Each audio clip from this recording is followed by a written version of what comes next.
এই তোমাদের সবুজ সাথী দিদি যেটা করে দেখালো, সাধারণত আমরা এটা দেখতে পাই ভাদ্র মাসে দুটো কুকুর রাস্তায় করে ফচ ফচ।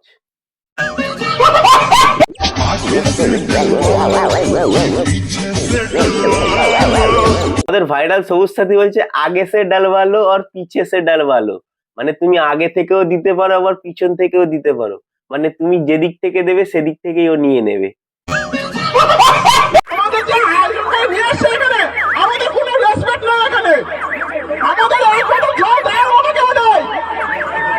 সত্যি ব্যাপারটা খুব কষ্টের, ওদের ওখানে ডেকে নিয়ে গিয়ে জলও দেয়নি। দুটো সিঙ্গাড়া আর বোঁদে খাওয়ার লোভে গেলে কি করে ভাবছো তোমাকে জল দেবে লোকে, রেসপেক্ট করবে? সারাদিন ক্যামেরার সামনে পদ না চালে রেসপেক্ট পাওয়া যায় না।